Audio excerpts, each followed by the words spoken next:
Hello, everyone, and welcome to Season 2, Episode 1 of Three Men of Football. All right, lads? Oh, Simon, how are we? Yes, he got it right. Well in, Darren. So excited about him doing his standard intro. I like it. I just like to feel settled. So you introduce everyone, ask us how we are. Darren then kicks off and mentions our names just in case we forgot them. Just in case no one knows who we are. It just settles me then, ready to kick off. So we're back. Yeah. Season 2. What I like is we've all decorated our backgrounds for the occasion. Yeah, literally exactly the same. However, Darren, I see that you've done some work on your face. Yes, this side I've had a bit of surgery, so it looks better. Well, to be honest, I always knew you wanted to be on the telly, Darren, but I didn't realise you'd go that far to go on to Undateables. Could be, John Merrick, Sloth, people along those lines. Hey, they are thinking about making Goonies too. I'm in. I'll get the agent on the phone. I'm sure I'm in. Maybe you could get involved in that. It does. It looks, the right side is massive, does. Well, to be fair, I'm not feeling any pain, but when I drink, are you ready for this, lads? When I drink, I get water here for some reason. I don't know why. It was definitely better before when you said it. It was better, yeah. Are you storing some nuts up over there just for later on? yeah. This is when I get hungry in the middle of the night and just start eating stuff randomly. Do you want to tell us what you've done, Daz? So I've had a tooth removal, an extraction, if you will, because I felt the smile on last season wasn't quite right, and hopefully this year it should be okay. Brilliant. Looks horrendous. It does look bad. Glad you're not in pain, no, mate. Yeah, that's the important. Listen, just to let people know, I wanted to do the podcast yesterday, but you two stopped me because I didn't look too good. You're joking, are you? You look really ill, and your face looked double the size. Yeah. No, that was when I didn't have the tooth. Yeah, that was last season, Simon. We like to look after you, as you say. We don't want you to be sick, We love your jokes. Both of them. I'll do two an episode just to get that in. I wonder how long it's going to take him to tell us how fast he is at running. Yeah. Or I wonder who the first person is going to be for me. Listen, that could happen at any time. I start saying it to the kids now in school. It's ridiculous. For me, you got that wrong. Move on. All right. So we've been off for a few weeks. It's been weird, hasn't it? Because the football, the season ended, and it's a very short period of time. But it has been weird not doing a podcast. Yeah, we sort of got into a routine and getting the podcast out into a week, and it was something that you'd look forward to. And then we obviously the season ended, and that was it for a couple of weeks. But it was good to recharge the batteries. Yeah, ready to go. I haven't got battered off Rachel for a few weeks, so that felt good.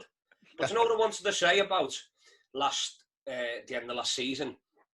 I was so excited about, obviously Liverpool were going to win the league for a while, and I was just building up to it, and then obviously coronavirus hit, and then we waited, and then we watched it, empty stadiums, and every game was on TV. And you know what? I've been really, really disappointed since winning the league. I've been on such a downward spiral because we didn't get to celebrate it, and we didn't win it with the stadium full and the whole city having a massive party, apart from the ones that went up to Anfield and celebrated that way. It just doesn't feel like we've actually won it. And then there's been that little distance between last season and this season. And then we're starting again in empty stadiums. It's just a bit, I'm on a bit of a low, to be honest, with regards to football. Well, it took us 5 minutes to talk about Liverpool winning the league. So well done, Thomas. I think you've broken a new record. Can we just move on? It's a new season. Let's get over that. No, what I'm just saying, I've been a bit deflated about football. Listen, this is therapy for him, Daz. I know. Yeah. We should be getting paid. It is. It's definitely weird. All of it's weird. So the finish to the season was weird because there was no fans. But I really struggled at the weekend. I was desperately looking forward to the season to start, and it was all a bit of an anticlimax because it's just not the same. It just doesn't feel the same. Yeah, I also think the issue was we knew Liverpool were going to win the league, and so there was not really for much to fight for anybody else when it restarted, apart from Villa staying up, get in. Yes. But I also think they had a short break, and it's up and running again, and there's transfer windows open till October, and so teams, the games of the weekend, they didn't really look too fit. I mean, the Leeds-Liverpool game, for example, Leeds were brilliant. But Liverpool looked a little bit sluggish, a little bit not quite at it. And Van Dijk, you made a little mistake, wasn't it, the game? But teams generally haven't looked great. I watched Villa last night, didn't look fit. And so you wonder whether they didn't have a drinks break, have they? They've not had this drinks break brought in. It's going to be interesting over the next 2 or 3 weeks. It's weird the way it started. That I can't believe that drinks break is making a difference. But you're right, they just haven't looked at the races, and it's not just our teams that we don't think have looked that good. Generally, it hasn't been that great. I mean, Chelsea have made some great signings, and then I watched them, and they were okay. They weren't great. Havertz was poor. I've got him in my fantasy football team, which we'll talk about later, which is not a good thing. Yeah, and he was terrible. I didn't even know he was playing. I'll be honest with you. I thought he was poor. Chelsea, again, didn't seem to have any sort of rhythm to their game. They looked very disjointed in the play. The teams that have impressed me, if we're going to go down that route early, is that Wolves, again, just steady, know what to expect from Wolves. Got a good 12 or 13 players. Wolves are going to be interesting because the squad isn't particularly strong, but I think, again, 12 or 13 good players they've got and 1 or 2 really good quality players. Yeah. What are you thinking, Tom? Yeah, I like Wolves. I agree. I watched the second half of Chelsea. They were a bit disjointed. Our game, for whatever reason, they were raving about it on the TV to say, "Oh, what a good game," because there was plenty of goals. But it wasn't that good a game. It was poor.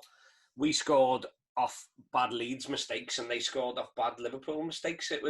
It wasn't one to sell, apart from the scoreline. It wasn't one to sell across the world to say, "Well, look how good the football is in England." It's far from it.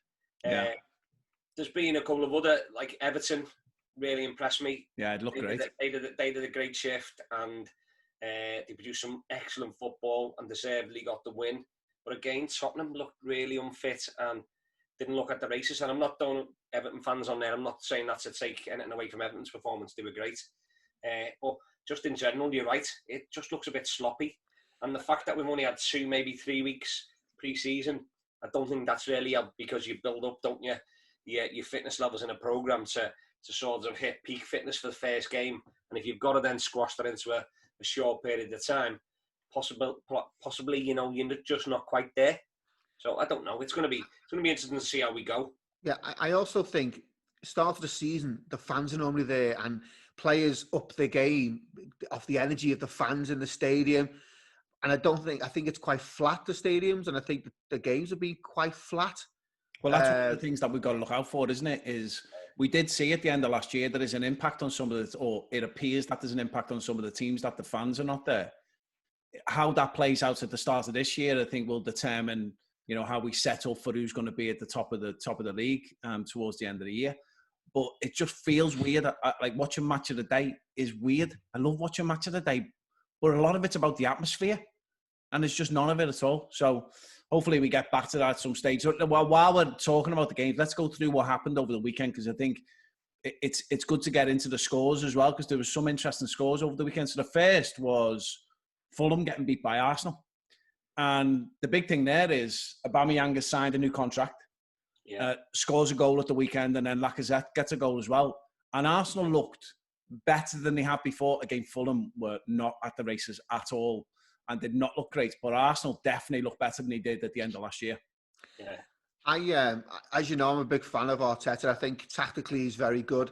I think he's trying to build something. And he knows what he wants, which is important. Signing Aubameyang was massive for him because I think it'll attract other players as well. Once you've got a star man, people want to play with you. People want to play for Arteta because he tries to play the right way. And I think he goes about business the right way. And it's someone who, if you're a footballer, you want to play for a footballer manager. That does it the right way, Darren. Does it the right way. For me... I can see Arsenal doing something good this year in terms of the league. I'm not saying they're going to win it, but I do think, again, they've got a good side. I'm not thinking they've got a good squad. Arsenal will rely on being injury-free for large portions of the season to really have an impact on the top 4. Yeah, well, the signing of Aubameyang is massive, because if he didn't think they were going places, surely he'd have seen out his contract or forced through a transfer with a year left to go. But one of the players that I was hoping that Liverpool would pick up on a free, Williams gone there, and he looked really good in that game. He created two goals, really good. They've signed Ceballos again from Real Madrid on loan for a year, and their new centre-half scored on his debut, Gabriel. So they do look really positive. I think they're still lacking midfield. I think they're not against the top sides in the big games. I know there's talk that Serrera's going, the little fella that plays for them, but I still think they're missing a couple in midfield for when they're in a really tight game, you know, and it's an open game. I think they'll struggle. But like you said last year, Darren, and I had to, you know, admit defeat when you said about tactically he is very good and he does the right thing and he lets teams come onto him and hits them on the break. Yeah, I give it to you. He's a good side. He's a good manager. But I think you get away in that scenario. If you do that well, you can get away with not having as much strength in midfield, but they won't get away with that all year. And that's where they'll fall down. I totally agree. I think their midfield, the defense is not great, but their midfield is where they're really weak. And if you think about the great Arsenal sides, they've all had solid midfields. Think about some of the players that have played there. They've been outstanding in midfield and they've run games. They just don't do that anymore. And they're totally reliant now on their forwards getting these breakaway fast goals. Totally different. Yeah, and I think when you look at midfield, there's no one there to drive them on, is there? Of Arsenal of old, if you like. They're very much a defence and attack. What are you laughing at? I'm just thinking about my blooper reels from last year where I put Tony Adams in midfield on me sheet and forgot we were doing. I thought we were still doing defenders and put him in me midfield. He doesn't listen to anybody else. He goes off into his own dream world. It was tickling me. It was tickling me when we were talking about midfield. Also, didn't I put Tony Adams in midfield? Yeah, he was a classic Arsenal midfielder. Yeah. By the way, the blooper DVD's out Christmas, did we say, lads? Yeah. We need to work out what we're charging with that. Yeah, 90% Thomas, and then you and I cycle in. So next up was Crystal Palace beating Southampton 1-0. Which I was surprised that I definitely had Southampton winning that game, and I was hoping that Ings would get a net a couple because I had them in my fantasy football team. Yeah, as did I. I think Southampton, it's a difficult one with Southampton because they had the season quite well towards the end last year. Did quite well. Ings was on fire. However, sustaining that's difficult. I think Palace are always going to be just a steady Eddie team. They've got one or two decent players. Roy Hodgson's the manager. They're not going to do anything massively. But actually, they're going to play to their strengths, and that's getting Saha on the board to see if he can create something. And he scored at the weekend. But the problem Southampton have got is they've lost that Højbjerg to Tottenham. And then there's chat today about Ings going to Tottenham as well. And I don't know whether that'll happen because there's also chat about Bale, which we'll talk about later in the transfers. But if they get a hold of Ings, that is a massive catch for them. I predict about Southampton that they are a team that needs to build up their fitness, and because of the short window and the time that they've had, they are a really high press, high performance team, and then they just grind results out by their hard work off the ball. They've got no real stars in the team, minus Ings, that scored a lot of goals for them last year, and if he goes, they would be absolutely knackered. Yeah, I agree. I think they struggle without him. He scores so many for them. Then obviously came the Liverpool-Leeds game, 4-3. Salah getting a few, and Van Dijk getting a goal as well, which was great. But to Daz's point, Van Dijk made a mistake, and I thought Leeds were really good. Now, I agree, Thomas. I thought Liverpool made mistakes. Yeah. And that's how Leeds picked up some of their goals, and Liverpool benefited from some Leeds mistakes as well. But in terms of the way they play the game and looking at the way Bielsa sets them up, I thought they were brilliant because what they did was totally stifle Liverpool. And almost, it just felt like they just didn't care.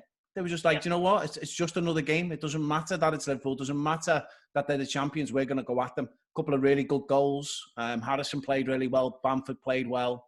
And I just think all over the park, they showed really well against Liverpool are a good side, and we were great going forward. We were shocking at the back.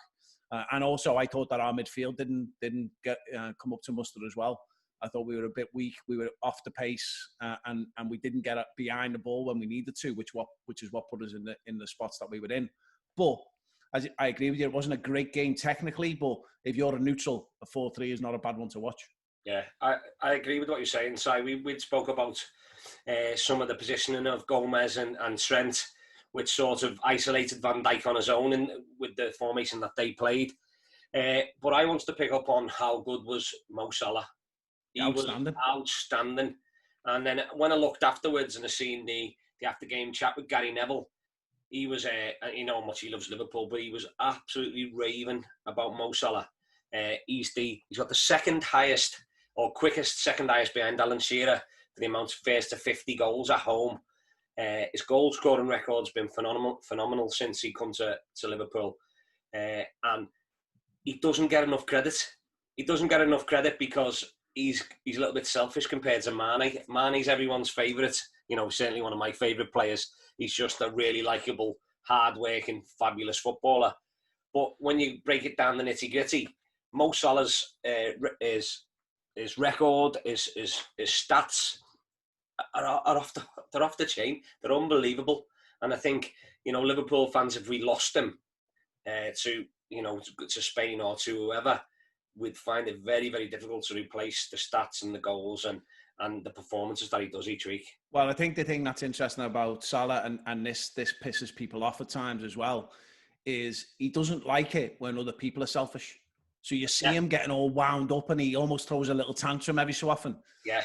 And some people don't like that. I don't really have a massive issue with that. I want him to be selfish. I want him to want the ball. Yeah. Other people have got to score. So, you know, the reality is you've got quality players around you. But you're right, he's done great for Liverpool, and he stood out on Saturday, definitely. Certainly that goal where the knockback off the defender, where he let it bounce, or he flicked it down into the floor with his foot and then smashed it into the top corner. It was a fabulous goal. But you're right, not taking nothing away from Leeds. Leeds were very good on the night, and there's a lot of teams that, when they come up against them, tactically are really going to struggle. What do you think about his tactics, Dad? About whose tactics? Bielsa's tactics. Bielsa over the last 2 years has really, his fitness regime at Leeds is phenomenal. They train at different hours of the day. They train all the time, and he's big on fitness, and it showed. He's got a really good understanding of the game. He likes people who are fit. He likes people who are runners. Bamford, he loves Bamford. Bamford won't score 15 goals plus in the Premier League, but what he'll do, he'll work hard to create other things. And he's got a decent first touch. He's not a goal scorer, and I think, you know, they scored 3 on against Liverpool, which was brilliant. Where Leeds, I think, last year in the Championship let themselves down is they could have got about another 20 or 30 goals, the chance they created. They need a forward who can score goals. They've got midfield runners. Bamford will get you maybe 10, but they need, if they're going to stay in the top half of the league, I think they need a striker. And he signed Rodrigo, didn't he, for 20 plus million? Yeah. And his first part of the game, he gave a penalty away, didn't he? So but I like him. I think he's a great player. I just want to touch on Liverpool is defensively, is they all got caught. The back four, all of them got caught out too many times for a team who's just won the league. Positionally, they got caught out. Trent gets caught out. I'm not a massive fan of Gomez. I think he gets caught too many times. Van Dijk unusually got caught out. And I just think it was strange for Liverpool, because if they play like that all season, they're going to concede too many goals to win the league. Yeah, I mean, that's the only positive is that you would hope that they would never be that bad again, because it was poor. I'll leave you with one thing on Liverpool. I see that ball over the top, over Trent's head all the time into the corner, and he gets caught on it far too much, because what he does is he either drifts forward, which we want him to, or he drifts inside. Problem is, what's happening is Trent, I didn't think was great at the weekend, and I thought that Gomez was getting dragged out to the right, and then he was getting caught out. And I think that's what caused Gomez's problems, because I think Gomez has got a lot to learn, a lot to do before he is a great player. You think he's a really good prospect, but I think a lot of the time he's getting caught out because he's covering for Trent. And to a certain extent, maybe we're accepting that because we want Trent to get forward, and he's our most creative player on the park. So you maybe Jurgen knows what's going on there and is letting it go. But if he doesn't come down on the defence after the weekend, then he's missing a trick. You can't just put that down to Leeds being good. There was a combination of Leeds being good and we were shocking at the back. let's go through the rest of the weekend pretty quickly. West Ham, Newcastle, 2-0 to Newcastle. Callum Wilson getting his first for Newcastle. You know what? Well That's done. a great result for Newcastle as well, because Newcastle, West Ham are similar type of teams at the moment. West Ham, I think, are going to struggle this year massively. Noble came out and talked about the lad who got sold. Yeah. And that's unusual for the club. Yeah, it's unusual for a club captain to come out and say that against the management, if you like. Now, you don't know whether that's a pop at Moisey or it's a pop at... it was a pop at the owners. The owners, was it a pop at the owners? Yeah. I thought that was really interesting. Told you about what's going on behind the scenes. I think West Ham are going to struggle big time this year. I agree, but then you look up the way the lad played at the weekend at West Brom, he was crap. Didn't play well at all. He played in a 3 up front or across the front for West Brom, and he was not good at all. It's his first game, so you've got to give him time, but he did not look good at all. So the lad is a massive prospect site. They've talked really highly about him. They were Mark Noble was absolutely gutted that he got sold. He thought he was going to be the future of West Ham, and he's been sold because Sullivan and Gold, the coronavirus has really affected them business-wise, and the financials have been really hit. They've come out, or they haven't come out, but it's come out from the club that there isn't a lot of money to spend, and to spend, they've got to sell. And he was the only one at the time that was caught in any kind of interest. So it was either, we've really got an issue in defence, or we've got really got an issue in midfield that we need to sort. We haven't got the money to sort it. Yeah, let's get rid of him. And I think that's what's happened. But Mark Noble has spat his dummy out because he thought, hang on, we've just got rid of what is going to be like the next Jermaine Defoe type, West Ham, decent player. And then that's happened. So I can see why they're upset. Here's one. I think Declan Rice might go in the next 6 months. Well, they've been talking about that, haven't they, as well, over the last couple of days. That's a potential move. I thought also, last point on Newcastle, the Callum Wilson goal was a bit controversial as well because his foot was head high. I think the keeper, Callum Wilson, went in with his foot high and then the keeper leant out. But generally, anywhere else in the park, that's a free kick. So I think it was hard to overrule, but I'm happy that he got his goal and he got off the mark, but it was definitely a close call.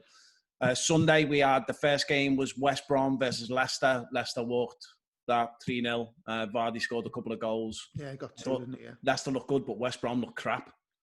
I worry for West Brom. I think they could be in a relegation fight. Well, he played 4-3-3 for the first time, didn't he? He's always played, he's a stickler for 4-4-2. And he played 4-3-3 and it just didn't work at all. And he stuck with it and they didn't look good. And then the other game, which we should stop on, is the Tottenham-Everton. Everton winning 1-0. Calvert-Lewin scored in a brilliant header. What a ball that was from Digne. Yeah, superb.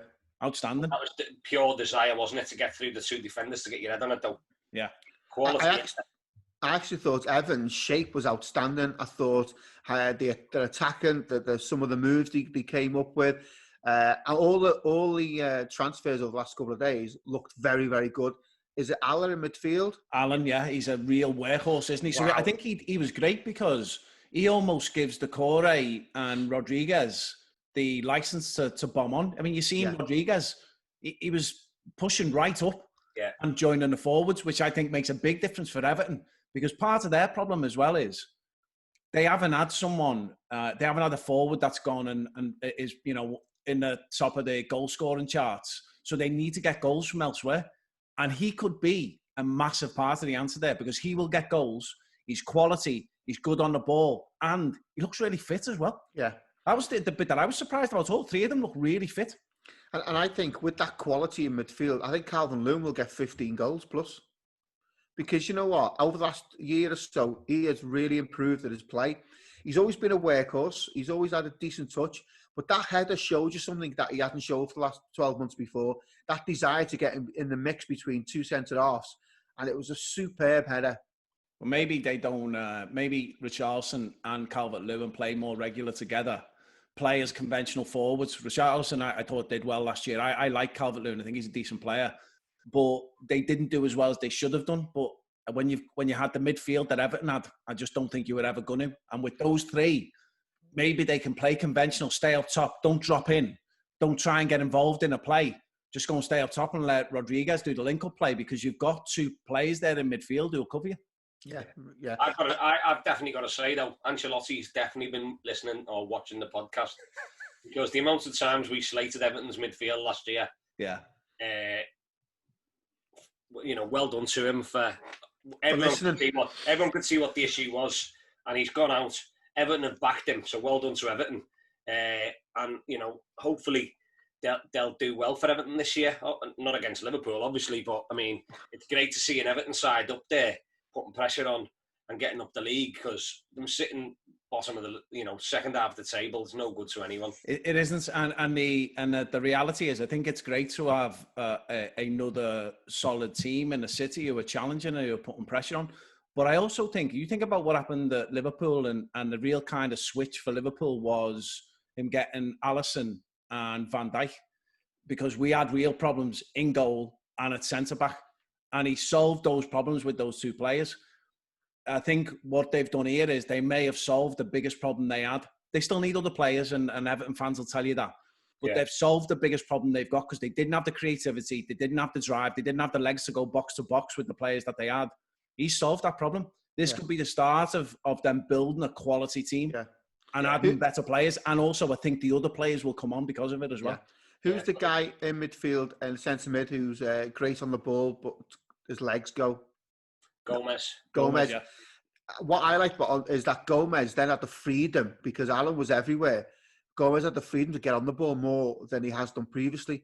And I think he's one who's very creative, can spot a pass. Yeah. I think he'll benefit as well without Alan doing all the dog work. Yeah. Yeah. And what could possibly happen here is, you're right, say, like Liverpool under Rodgers, where we had a cluster of decent players and then a couple of outstanding players with Gerrard and Suarez, and we really pushed on and then started to challenge first off the top four. And then as time went on, the couple of years that he was here, we then challenged for the title. This could be the start of massive building blocks for Everton to then push right up the league, to be looking at European spots, Europa League, that sort of level first off. And then you're able then to attract another couple of decent players. And then your squad all of a sudden becomes a squad of a couple of good players and a lot of average players to a lot of good players and then a couple of excellent players. And that's when, you take that, each time you do that, you take that next step to get up the league. And I think Ancelotti's made a very good use of this transfer window. I think there's possibly another one coming into Everton. Yeah. I think Everton will have, I think, a good first 11, possibly 12. After that, that's where it gets thin on the ground. I think he knows that. But I think 2 or 3 more transfer windows and you'll see a different Everton side under Ancelotti. Yeah, agreed. And it's great to see. For all our mates who are Blues, we're happy about it. Obviously, we don't want them to do better than Liverpool, but or Villa. Well, to be fair, yeah. All right, so Monday we had Sheffield United v Wolves, and Wolves won 2-0. Jimenez scored again. Quality footballer, doing well. I think he'll have a good year again. I mean, hopefully he stays there because he does a lot for them. You'd think that at some stage someone's going to come in for him, but Wolves did well last year, so maybe he hangs around and sees how they do this year. And then Brighton getting beat 3-1 by Chelsea. And I thought Chelsea looked a lot better than Brighton, but didn't look amazing given the players that they've brought in. Yeah, I think Sheffield United had a really good season last year. I'm not sure they've improved an awful lot. They bought 1 or 2 players, but I think they might struggle to get out the top half this year. Yeah. Into the top half, sorry. I'd agree. I think Brighton will struggle. I think they're going to be in the relegation battle. Chelsea look sluggish and really have to improve if they're going to break into the top 4. Yeah, I'm with you. Yeah. I was really disappointed for Lallana. Yeah, me too, yeah. And then gets injured. But Brighton played really well at times. And I know, it's a phrase that a lot of commentators use and stuff, but Brighton played football the right way. And the goal that they scored to equalise, I thought was brilliant. And the build-up play and the football up to that point, I thought Brighton looked the team that had signed all these stars. I love for Brighton, that Lamptey. The right back. He's brilliant. Excellent. Well, he plays like a winger, the right winger, doesn't he? But he is right back. He's just up and down the park constantly. Great on the ball. Always wants the ball as well. Demands it all the time. And he looks about 15. Is Do you he know where they still got by him from? Chelsea or is he Brighton's? He's Brighton's now. He bought him from Chelsea. Yeah. Oh, brilliant! Yeah. So What I a don't, good prospect. because I think he wasn't. He's one of them young lads who are on the verge of the first team, but aren't really going to get many games. And I think he took the contract at Brighton, Brilliant, Tim. because if Love he him. was on loan, he wouldn't have been able to play against them. I think, is that Well, right? you can Yeah. now. Oh, can Well, you? you can now. Yeah, they changed the rules last year. All right. All right, Dad, so what's going on with Villa? I actually think it's been well, hopefully it will be a decent transfer window for Villa. This is the best start to the Premier League we've had, because we're in mid-table and we haven't played yet. So it's gone quite well so far. We're going to spoil it by playing next Monday against Sheffield United. Although they did play yesterday. Yeah, it was in the cup, wasn't it? And Yeah. against Burton, we played a few lads, a few players who were in the squad. It didn't look great. We did enough to win the game, but the creativity wasn't there. Grealish played well, which you'd expect him against that level of players. Good to see Watkins getting a goal. That was great to see. Although he could have had 3. Yeah, he could have had 3, and that's what the dream is, to get a hat-trick on your debut. But Was it hit the bar? yeah, he hit the bar. He should have scored that How one. did he miss that? To be fair, it bounced up. You seen the Yeah. bobble just before it got to him, but you'd expect the Premier League striker to put that away. Yeah. And I think we're starting to get. You mentioned it before with Everton, Thomas, where they get a couple of good players and then attract 1 or 2 other good players. I think Grealish signing a 5-year contract's massive for Villa. I think Watkins signing, he was good in the Championship. I quite like him. I think he's going to be really good. Again, I expect him to be getting 15 goals this season. I think we've got the Arsenal goalkeeper coming in, which I think will be a great signing. I'm expecting us this year to be, around about the 14th to, it sounds stupid this, but 14th to 10th spot this year. I'm still concerned about the creativity out wide. I'm not fussed on the system that he plays. But I do think we need a steady season again, just attracting 1 or 2 more players. We're after Traore from Lyon, is it? Yeah. Which hopefully, apparently he's passed his medical in Denmark, and hopefully he'll be in Birmingham tomorrow to sign. That could be a good signing. That. Is he the centre forward, Traore? Yeah, the wide player or something. Yeah. Oh no, he's not centre forward then. Leon got a 6'7" Traore that plays up front for them. I don't know, mate. I could be wrong on the team, but I know he used to play for Chelsea. This guy, he's bet wide at Chelsea. Okay. So for Villa, I'm thinking if we get to 14th or 10th this year, a good season, we've solidified in the Premier League, and then you can build on. The problem is if you have a yo-yo year, like Sheffield United didn't bring anyone in, so they might struggle this year. And what you've got to do is keep building and building and building. Yeah, you're right. Well, while we're at that, let's see if we back you, Daz, in terms of the teams we think that are going down. So let's give the 3 that we think are in the mix. So I'll go first. I think based on what we've seen so far, and we haven't seen much, and I'm sure this will change, but West Ham do not look good, and I think are destined to go down. Unfortunately, our good mate Cookster is a West Brom fan, but I think he'd even admit they're not a good side, and unless Bilic can work out how to get something different out of them, I think they're also in there. And then, unfortunately, I think it might be the year that Brighton suffered as well. I don't think Sheffield United will go down. I think they'll be good enough to be bottom to mid-table, but it could be the year that Brighton go down, unfortunately. Thomas? I've got 2 or 3, Simon. I agree. I think Fulham are going down. I think they're the other one that you missed off, Si. I don't think they've signed enough players unless Mitrovic can score a lot in the Premiership. If he can get 15 to 20 goals, then they'll have a chance. But I don't think the rest of the team, they haven't got enough quality there to stay up. And then West Brom for me and West Ham. So the reason I didn't go with Fulham, because they were on my list, is because I think Mitrovic will make a difference, but also I think they might spend as well. And I think Brighton are just in a place where they don't look great at all. So unless something changes quickly. Yeah. Daz, what have you got? So I've got 3 from 15. No, I think, Thomas, I agree with you with Fulham. I think Fulham, when they've come up 2 years ago, I think it was, they spent 100 odd million. Yeah. And they didn't quite get it right. No, I think this year they've gone the opposite way and they haven't really spent too much. But I do think there's not enough in there to get enough goals. I like Scott Parker though. I like Scott Parker. I think he tries to do things the right way again. He does, yeah. I think Fulham will go. I think West Brom will go. And I'm tempted to say, and I don't do this often, I agree with Sam. I think Brighton could have enough. Yeah. I just don't think Brighton have got enough goals in them. I don't think West Brom have got enough goals in them. I mean, they'll probably go and win the league now, West Brom. But I do think those three, I think Southampton will have enough, and it might depend on whether Ings stays or not. But I do think West Ham will just have enough, Thomas. I think they'll be 5th or 6th from bottom. Okay, let's very quickly run through the games for the weekend. We're not going to stop on these, but let's see who's playing. On Saturday, Everton are playing West Brom at Everton. I'd go Everton win there. Leeds are playing Fulham at Leeds. Should be a good game, and Leeds obviously look much better than Fulham at the moment. United playing Crystal Palace at United. Arsenal playing West Ham. To be fair, that could be a 3 or 4-0 from by Arsenal.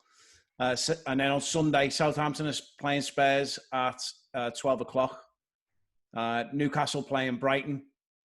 Chelsea obviously playing Liverpool at 4:30. I think that's the game of the weekend. That should be an interesting one because Chelsea, if they can make those players work and not look as disjointed as they did, then maybe they give it a challenge. Just on that side, also Frank and Klopp had a bit of a go, didn't he? They did, just still Frank had a go. It's still going on, isn't it? Yeah. Is it? Love it. Yeah. And then Leicester play Burnley. It's the last game on Sunday. And then on Monday, we've got Villa, Sheffield United does. Yeah. And Wolves, Man City, which I think will be a good game as well. What are you thinking about Villa, Sheffield United? I haven't watched Sheffield United last week. I'm interested to see how Villa play when all the players are there. I think that, for me, first game of the season as well, which is always, hopefully the players will get up for it. I think 2-1 Villa. Cool. Well then. All right, so let's talk about some of the transfers that have happened, some of the big transfers that have happened. We've already talked about some of them already, and also some that we were seeing coming. Thomas, what have we got? Well, to be honest, I was just going to pick out ones that I really thought were either a bit strange or have stood out for me. So first, I want to start with one I thought was a bit strange because I don't think he's that good, or maybe I'm missing something. But Nathan Ake to Man City from Bournemouth. Don't get it. I don't get it at all. And then ones that I really did pick that I really liked was the 3 lads that Everton got from midfield because they were desperate for them. But I like the 3 that Newcastle have signed. So that's Jamal Lewis, Callum Wilson, and Fraser on a free from Bournemouth. 3 quality players that really improve and improve in Newcastle, because our second half of last season, Newcastle really improved and did really well. Was any standout for yous? This transfer window. What do you think about the Ake one? Well, I was just going to touch on that. I actually think I'm putting myself and my reputation on the line here. I think he'll be excellent for City. I quite like him. I think at Bournemouth, it came from Bournemouth, didn't he? Yeah. Just double check me facts. At Bournemouth, I think he tries to play football. I think that's what has attracted Pep. I think he puts his body on the line. He's good in the air. He'll score 5 goals a minimum for City as well because the way he is in the air. I think that's a good signing. Bit expensive, but a good signing. Tell you what, I'll have you to send it on that, Darren, if you fancy it. He won't score more than 5 goals. Okay, it's on record now. This will be going out to the world. £10 in money or like in weight or sugar or something a week. You could just money, Darren. Take that off your cheek. Thomas, £10 charity bet. Let's put it to a charity. Yeah, all right. Well, like a beer charity or something? I don't know. The Thomas Morris Wall of Hate charity. Let's get him on it. All right, so the other thing is, what about the rumours that we've heard over the last couple of days? So Bale to Tottenham apparently as a loan deal is more or less done. And the left back, is it the left back or the right back from Real Madrid? Real Madrid, it's left back. He looks decent as well. To Tottenham. All right, I didn't hear that. Yeah. Any others? Here's one for you. I thought if Bale went to Tottenham, I didn't know whether it was a loan or not, but the money they may save, they may go after Mane or Salah. They've been going after them though, haven't they? I mean, I think that's certainly Mane is that. There's been chat about that for a long time. Do you not think it'll happen?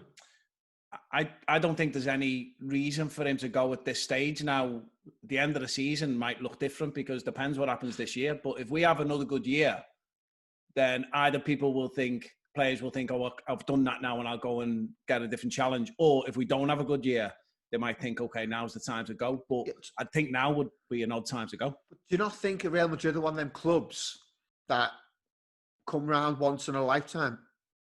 Yeah, but I also think that you've seen people fail. No, it is, Thomas. I think you're right. So is Liverpool. Real Madrid's no bigger than Liverpool. Don't be stupid. No. I'm not saying that. What I'm saying is there's certain clubs in the world. Thomas, we don't want to fight online in our first one. What I'm saying... I'm saying it's look like I'm going to beat you. yeah, that's what happened when I said no to him, people. I think Real Madrid, Barcelona, Liverpool, United to a point, they're the clubs that people want to play for. Are they going to get another chance? You're right. You're right. It's one of those things where if you're at a club and those clubs come in for you, then it turns your head no matter who you're at. Yeah. Well, I do think there's a difference. So Liverpool are in a phase now where they've had a couple of really good years, and not only are they having good years, the atmosphere around the club feels really good. The atmosphere around the team feels really good. They all love the coach. He makes a big difference. So I just think it would be an odd time to go. But I do think it turns people's heads, which we don't need, because that's happened before with some of our better players. What we need this year is we need a year where we start again and we go after it again, because we come back after the break last year and we were not good. We were not great at the end of the year. I'm hoping that this weekend was a bit of a blip, and then we get back at it at the weekend. But I mean, that's to be seen. We need to keep those players. We need to keep those three forwards, and then we need to strengthen as well. We can't just sit back and think that with the same players we can just go on and do the same again. We need to strengthen. Just touching on what Thomas said about the Newcastle signings, I think they're excellent for Newcastle. I think Fraser's an excellent signing. The left back is Joe. Who was top? Lewis. Was he from Norwich? Jamal Lewis from Norwich. Yeah, Liverpool.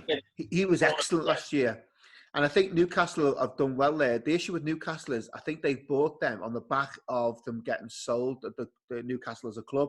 Mike Ashley's been uproar this week with Ashley and the Premier League and all that. So I don't know whether you might find who's the Maximum, is it? Yeah, Sam Maximum. He might go in the transfer window to cover the cost of those players. He's decent as well. I hope not. He's a good player. I hope not. I don't know why. I quite like Newcastle. A couple of other players that stood out for me in the transfer window. Willian going to Arsenal. Great signing for them. Bit of creativity, goals. His work rate's outstanding. And then obviously touching on Chelsea, the amount of money that they've spent. They've signed 6 players. One they've sent back on loan. But they've signed Werner, who Liverpool were really interested in. Havertz, Ziyech, Chilwell from Leicester. Yeah. Thiago Silva. And there's a goalie just been signed. So 7 players they've signed this window. Wow. I don't know how much they signed the goalie for. It's a lot of money. It's a lot of money, yeah. Hence the Klopp comments in the news this week. Yeah. We haven't got the money like Chelsea. Yeah. Which is going to spark it off again for the weekend. Yeah, it is. Also is, yeah. Yeah, I think the issue with signing that many players who are going to be in the first team is that they haven't had time to gel. But you mentioned earlier, Daz, that they look disjointed. Yeah. And I think that's part of it. Yeah. Because you can't get those. They're all quality footballers that are used to being the stars. They've come into a team now which is now filled with world-class players. Yeah. That's a difficult environment to get into and just get it right straight away. However, the flip side of that is if he gets it right, then people have got a problem because they're going to be a quality side. Yeah. But we've seen teams before bring in what looked like quality players. United did it for years and they really struggled to get them to gel. Yeah. Players who played great and did really well at other teams come into United and just didn't do it. So obviously I'm hoping that Chelsea don't do that well. But I'd like to see those players do well in the Premier League. It does us all a favour the better the Premier League is. But obviously we want to... Just not with Chelsea. Do you know what? I hate Chelsea.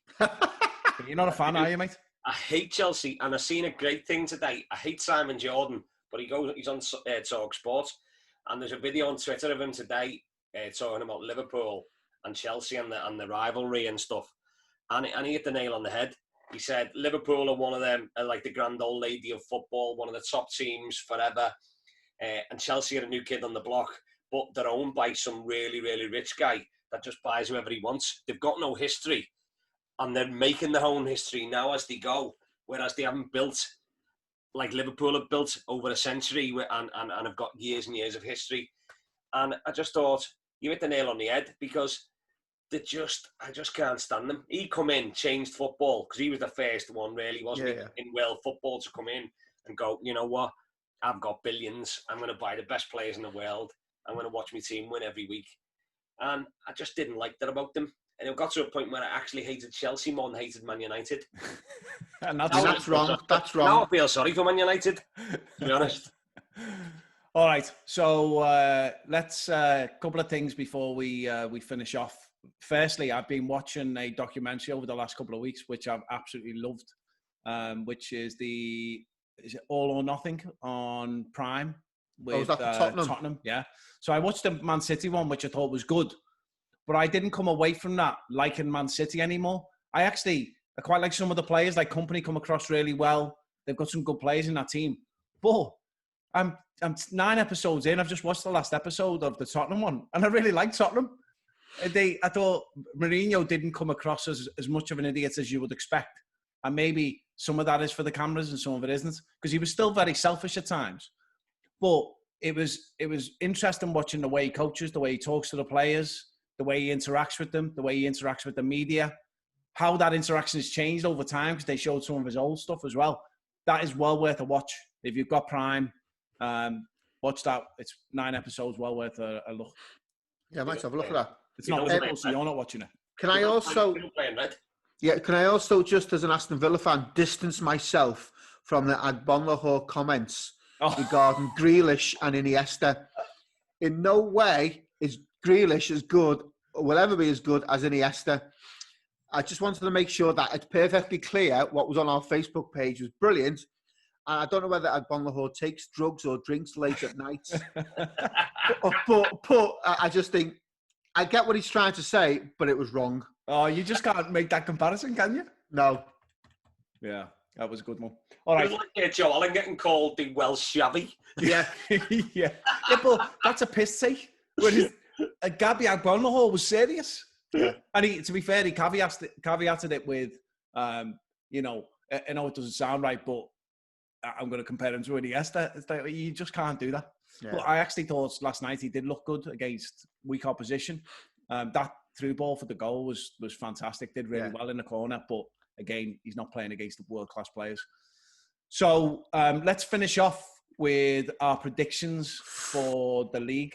So we haven't actually talked about this much. Simon, can Liverpool finish first, second, third and fourth, just so Thomas knows that's been well, let's wait and see. Let's see what Thomas comes up with. So what I think we should do is we should come up with the top 4. And then I think we should talk about briefly what other teams we think are in the running for 5, 6, 7 round that area.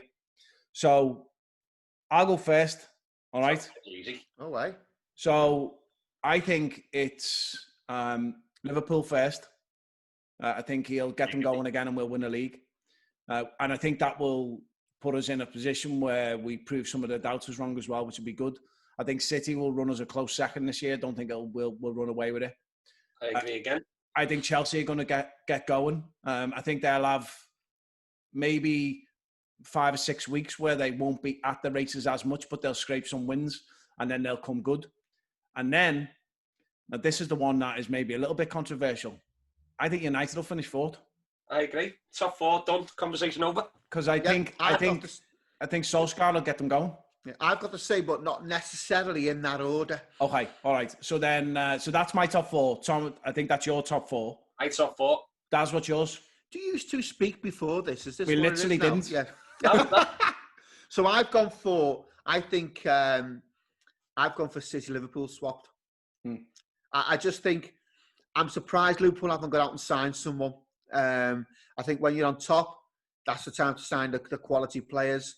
And when City have gone out and made some positive transfers, they got some players in. I'd expect Liverpool to go out and get a world-class midfield player, and I don't think they have. And I think they've got too many similar players. I just think City, Liverpool, Chelsea, United. Can I give a quick counter argument to that, Darren? No, let's move on. You said they've signed Ake and they've signed that Ferran Torres, the winger. Now they've got rid of David Silva and the guy that's gone to Bayern Munich, the winger. I forgot his name now. Sancho? Really No. Oh, yeah, the little fella. Sane. Sane. Oh, Sane, yeah. Sane. So, the two players they brought in aren't as good. I know they play different positions, but they aren't as good as what have gone. But they play different positions. I know that, but I'm just saying, they haven't improved greatly from what they had last year. So, I don't agree with you. And we won the league by 20-odd points. What they're reliant on now is Foden coming in to replace David Silva. That's where I think they fall down. And that's why because I think it'll be really close. I think it's a close call between those two, and it could definitely go either way. I just think, firstly, I think Liverpool will bring in a central midfielder. I think they'll get Alcantara. Yeah, I agree. I don't think that is out of the realms of reality as well. He's not crazy price. So I think they'll buy him, and he's world class. He'll make a big difference to Liverpool. But even so, I think it's very close between those two. And I don't think Foden is as good as Silva. And Silva won them games last year and the year before. Every time they've done well, he's been a big thing for them. Although I do think Foden's a decent player, but certainly not at that level. So then let's talk about the 5, 6 and 7, because I think this is where it gets quite interesting as well, because there's some quality teams that sit around there. So I'll give you my 3 that will get the 2 spots in 5th and 6th. It's Arsenal, Tottenham and Everton. And what I would like to see is I'd like to see Everton in 5th. I think that might be a push for them this year, and I think they may be nailed on for 6th, but I'd love to see them get into 5th and start pushing United for 4th as well. But I think they'll be in there or thereabouts. You never know what's going to happen with Arsenal, and if Tottenham make the Bale signing, then things might change entirely. Anything else? Any other views on those two positions? I think you're probably right, but I also want to think about Wolves getting into that top 7, if you like. I think Everton, if they have the key players keep injury free, I think they'll definitely get in that top 7. Arsenal, the way they've gone again, the season relies on luck for Everton and Arsenal. I think having that luck with the key players not getting injured, I think Wolves will sneak in there. Tottenham, I think there's something going on there. It's not quite right behind the scenes. The players don't look happy, whether it's the management style, the coaching. They don't look fit enough. I can see them struggling this year. When I say struggle, possibly 7th or 8th. But I just don't think that Mourinho factor. I think Mourinho. I don't know. I think he's relying on past glories. Watch the programme, because I think that might make you believe what you're thinking there as well, because there definitely is something. You're right. There's something not right there. Yeah. And he either gets it right or they're going to go south. Okay. So any other thoughts on the 5th and 6th, Thomas? Any other teams that you think could get in there? I pretty much agree with what you said. I think Arsenal will make up the points difference to be challenging around 5th, 6th, maybe chase top 4 for quite a while of the season and then just drop off a little bit towards the end like a couple of teams did last year. I really like Wolves. I always go on about. I love the way they play football. I don't think they've improved the squad enough to cement a challenge. But I don't think they made Europe. Is that right? So yeah, they're not as many games. So maybe they have got that opportunity to close the gap. And again, Everton just on the outskirts of it all. So yeah, you pretty much nailed on the head. All right, so we said we'd try and do 45 minutes. We're almost at an hour. Surprise, surprise. So I've enjoyed that again. It's great to get one recorded, and we'll get it out later this week. What we're going to try and do in this season is just amp it up a bit from last year. So more guests, more predictions. We're doing a fantasy football, which we'll get into in more detail as we get into more weeks, because I'm doing crap at the moment. We'll also talk a lot about the professional game, but we're also going to talk about the amateur game as well. Get some amateur footballers on, get some people who've got a rich history in the Liverpool amateur football scene on to talk to us about what's going on. And then we'll also talk about South Liverpool a bit as well, which is the team me and Daz play for and Darren is the manager for. So Darren's the manager. I didn't realise I had that much of an influence on Thomas. Just for the record, I do not pick the side. I just tell Thomas what to say. Yeah, whatever. So we know you're always talking to before the game, so you get first name on the team. Yeah, can I have number 4? Yeah, always. So yeah, we'll amp it up this year. I'm looking forward to it. Should be a really interesting season. Any final thoughts before we? We're also going to bring back the Wall of Hate as well, Thomas, which we're looking forward to getting going again next week. Yes. Any final thoughts before we go, Tom? Just want to thank. I just want to quick say we met one of our fans that enjoyed the podcast. I can't say what he said to me because it was very rude, but he come to one of our games, our pre-season games, and he's been an absolute pleasure. So thanks, Sean. It was great to meet you. And if anyone fancies coming down to watch some really good quality football, start following South Liverpool over 40s on Twitter, or follow us through 3 Men and a Football on Facebook, and you'll see where our games are. Any support is greatly welcome. Yeah, he's been brilliant. Sean's been a godsend at the games, and then also your dad came down as well, and I heard he's coming down this week as well, Dad. That's the rumour. Yeah, I'm going to pick him up. He's going to come along to watch. He'll love it this week because I'm not playing. Yeah, but then that just means I'm going to get all the crap again, Dad. Yeah. I've told him just to make notes so we can tell you after the game rather than during the game. It puts you off. Yeah. To be fair, he told me at half time in the last game, and he wasn't far away from being right actually, and I tried to change a little bit in the second half. Any final thoughts, Daz? Final thoughts is Sean, thanks for making me your favourite on the podcast. Really appreciate that. And I just hope my face, although not great to start with, is a little bit better for the next one. Yeah, we do as well, Daz, because you look like the Elephant Man. So thank you everyone for listening. The website is still up and running. We'll post the audio and the video on the website, www.3menandfootball.com. We're on Google Podcasts, Apple Podcasts, Spotify. As Thomas said, you can find us on Facebook, Twitter. We're also on Instagram. Follow us everywhere. Tell us what you think. Give us your feedback. Keep it coming. And we might even reintroduce the listeners' comments at the start of the podcast as we do them as we go through the season, because that was a fun thing last year as well. Definitely. All right, thanks everyone. Thanks for listening. Thanks. See you later. Cheers. Bye.